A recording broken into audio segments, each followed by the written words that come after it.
I've just come down from the Isle of Skye. I'm no very big and I'm awful shy. And We take my mask off, was when that? I go Yeah. by, Oh no, put it back, for God's sake. let the wind blow high, let the wind blow low. Through the streets in my kit I'll go.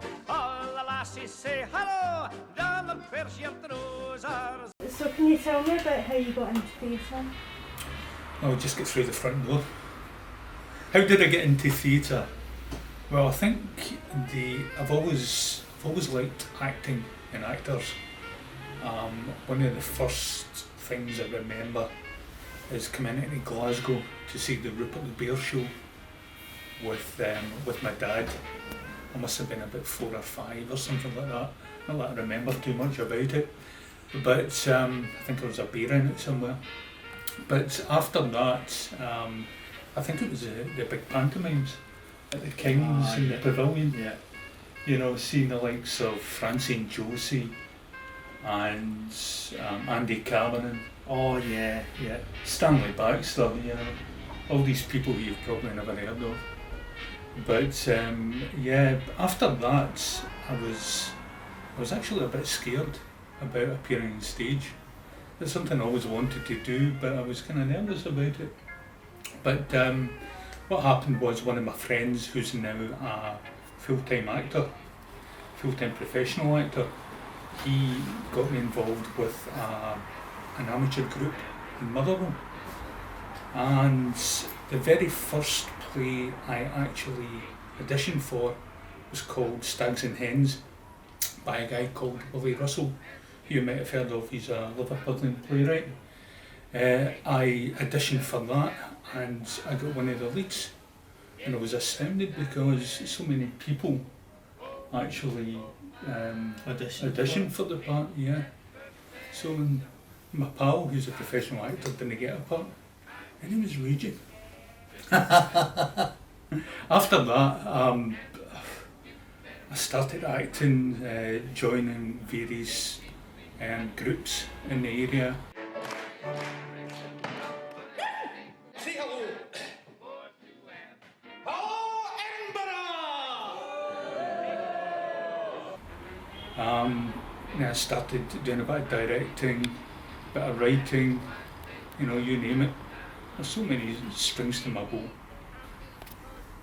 So could you tell me why theatre is important to you? It's important to me because I'm basically a creative person. I like acting, you know, I like drawing, you know, everything, and it gives me a chance to do that, especially coming in to a place like this and meeting people like Pete, you know, and other really, really creative people, and if you're doing a show, you're bringing all these people together, and hopefully you're producing a project which people will enjoy. And remember. Yeah, for all the right reasons, of course. Yeah, absolutely. And also the social side, you know, I've met lots of friends through like doing theatre, you know, so that's a big part of it as well. I'm a kind of sociable person. I mean, quite often, I mean, you, Jim, Hugh, and June, and probably others that I don't know. I mean, even when they're not in the theatre, even at lockdown, they're in constant communication with each other. Mm-hmm. Trying to get rid of them sometimes. Could you both tell me how you got involved in the Panopticon? Well, how did I get involved in the Panopticon? Well, believe it or not, I'd just retired and I really enjoyed it, lying in bed watching telly and blah blah blah. And then they were looking for volunteers for not here but the Commonwealth Games, and I volunteered for that and I quite enjoyed it.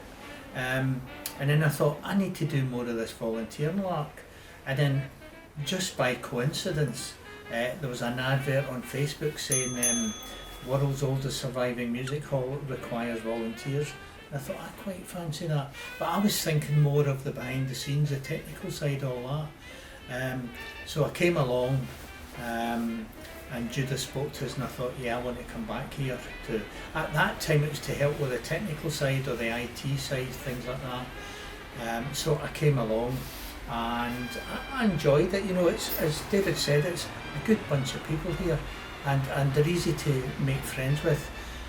So I helped out with things like talking to people about the building, cleaning, that sort of stuff, sweeping the stage, all that stuff that you're supposed to do when you want to be an actor.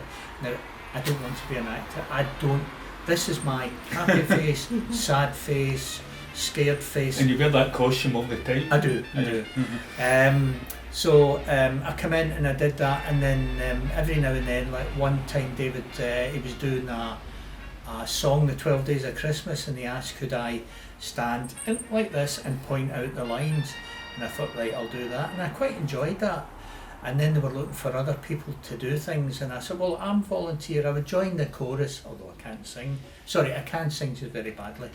And I enjoyed that as well, and I thought, I need to try and do things on my own. So because I can't sing, dance or anything like that, and this face is just it all the time, I thought I'll try monologues. And so I started to learn some monologues, and it's just now whenever I can, if somebody mentions a show, I'll say I'll do something. How has theatre been affected by the current lockdown situation? Well, theatre's been affected by lockdown, by COVID, because there's no theatre for people to go to, you know. That's one less entertainment Absolutely. people can go to. And also you've got the people working in the theatre, you've got the professionals that work in the theatre, they've no longer got jobs. You can't do a play or a musical or anything on stage and have half a dozen people in the audience with their masks on. I mean, you're not going to make any money. This is a place where it's run by volunteers, and the plays and the acts and the entertainment is provided by volunteers, and it's volunteers that write scripts or the shows or that. We don't have money in the bank, as it were, so when it's locked down and we don't have people coming in, we don't have money for the upkeep of the building or to pay any volunteer that has to come in, well, not the volunteers, the part-time members of staff, to come in and be paid.